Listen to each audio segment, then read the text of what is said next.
Hi, my name is Stella Cavell and I am an Ambassador Girl Scout. For my Girl Scout Gold Award project, I am working on changing the perception of disability in my community, specifically cerebral palsy. Over the past few months, I've interviewed doctors, therapists, directors of nonprofits, and others working in this field to learn more about disability. I put together the highlights from these interviews. Please enjoy. There's only three things really how we define cerebral palsy, and it's a condition rather than a disease. So something happens during development of the child. Something happens. It could be something in the brain. It could be trauma. Just something. As a consequence to that, there is what we call a motor deficit, and that motor deficit can be weakness of one side or the other, or all limbs, or control issues. And the third thing is it's not progressive. So just three things. Something happened during development. There is a motor component of that, and it is not progressive. Then we have many different types and many different changes that one sees, but those are the three major ones that define cerebral palsy.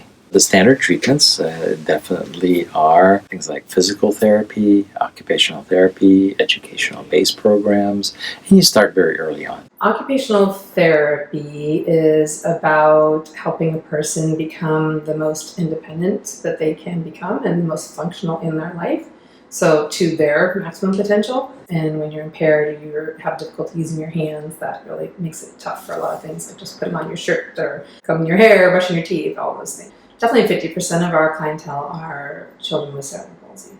It's an incredibly broad disability that can affect people in very, very different ways.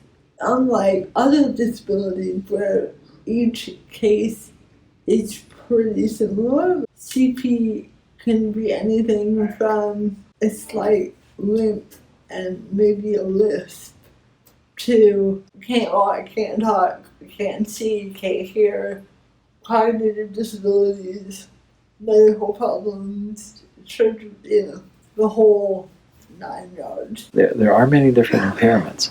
Some are obvious and some less obvious, and so one has to look at that and understand how the individual is being affected by that. And understanding how the individual is affected by that defines the disability. So if I was not able to use my legs to walk, that's my impairment. But if I do not have access or ability to safely navigate curbs, for example, that becomes a disability. I think disability in general differs from person to person. What I might experience as barriers, somebody else might not. Obviously, physical barriers, as someone who uses a chair, stairs, curbs without curb cuts, particularly bumpy walkways or uneven sidewalks, things like that, lack of elevators, lack of ramps, elevator buttons that have a trash can in front of them so that you can actually reach it, not having a table that I can sit at a restaurant. Yeah, the list could go on and on. And then I think there's also social barriers where there's a lot of assumptions made about people with disabilities, especially visible disabilities, whether that's physical, cognitive, developmental, what have you. But if it's visible, that creates a pretty big barrier in society. I think people fear would maybe a strong word, but are uncomfortable with things they don't understand. So when you see somebody in a wheelchair or using a walker, you may make assumptions about what they can or can't do. And kids that don't move typically, a lot of people think they don't think typically and that they don't understand or learn typically.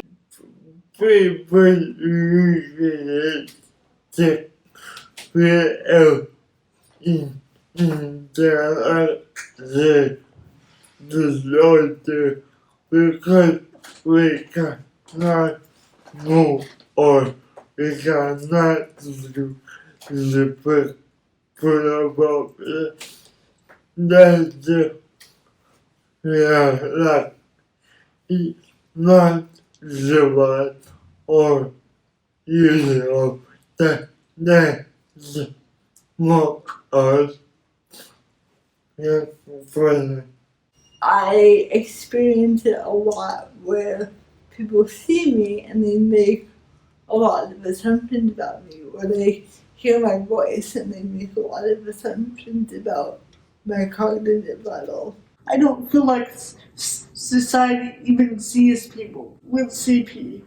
We're often avoided or ignored. There's a lot of association with the word disease that then gets carried over to the term disability. A few months ago, we had 30 fifth graders come in and hang out for a day, but they had to be taught how to interact with people with disabilities because they don't see people with disabilities. I personally love it when little kids are quote unquote staring at me and are genuinely interested in my chair or my hand or my voice or whatever. But I think a lot of times that curiosity is stifled, and I wish parents would let their kids have that curiosity and teach them how to go about that curiosity in an appropriate way. I think that that's the only mindset that you need is curiosity. It's all about having a person with a disability be around them. If you're around somebody with a disability, you stop seeing that disability. You start seeing the person for who they are. As a parent to a child with a physical difference, I want for my child what any parent wants for their child, and I think what any child wants from their peers, which is for them to be seen for their entire self and not to be defined by the thing that is the least of their talents or the thing that's most difficult for them to be successful at. People with CP are just people who have CP as part, like one little part of their overall identity. We're all different. Some disabilities you can see. Someone's in a wheelchair using a walker, AFO. Some have learning disabilities. To see beyond these perceived barriers, to see beyond the wheelchair and just that they're a person and they want to be included. They want to be seen like anybody else. They have the same dreams, the same desires, the same needs, the same wants that you and I have. They can learn just like anybody else, and they love the things that everybody else loves, and want to have friends like everybody else and be accepted. Try as much as you can to assume that they are as smart as you are, maybe smarter, and assume that they have this need to be accepted and respected just like any other person. We're all the same inside. We all have wants and needs and feelings, and we all get hurt when we're mistreated or put down. we are like no good and the other people. We can't feel like we can't sit, we can't fall in love, or we can't even look like we can't do the best. To celebrate children beyond their diagnosis and to have the rest of the world see them for the incredible individuals they are, the incredible talents and gifts they have, and to not let them be defined by the visible physical differences, but to have their whole self be seen. children with CP, they're just like any other kiddos. They have the same interests of their peers or someone of the same cognitive level. At the end of the day, people with CP are not really any different from them.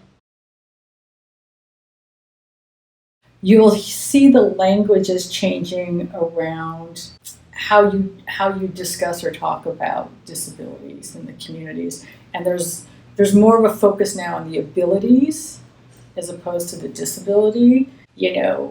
Like going from Spastic Children's Society to Cerebral Palsy Center to Ability Now. I prefer people first language.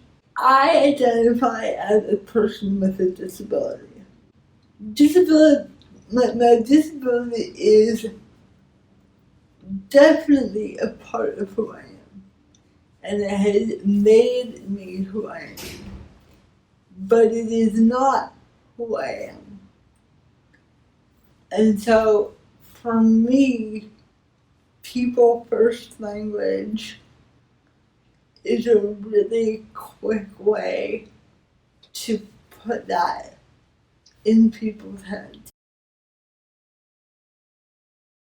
Inclusive design is a key aspect, and we're including inclusive design into human interface designs, UX designs, and so on. You click it 5 times, 1, 2, 3, 4, 5, right? And you get your assistive technology. Siri right now, instead of pressing it and getting Siri, I'm going to say, Siri, call Stella. Yeah, I use the definition for it.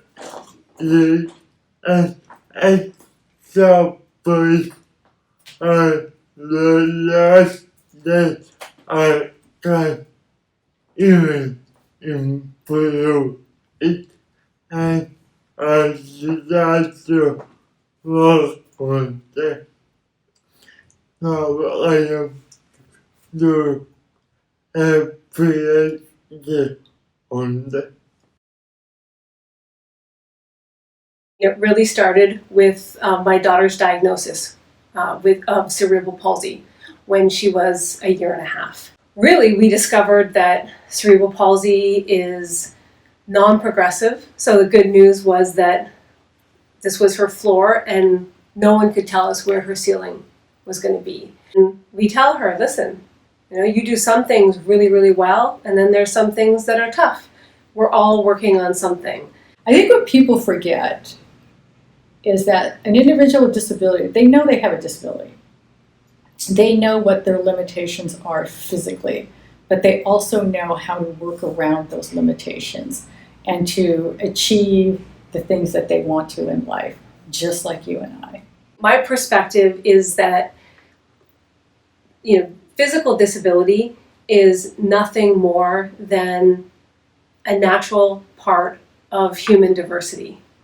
And it's so important that it's seen as that and not treated as something less.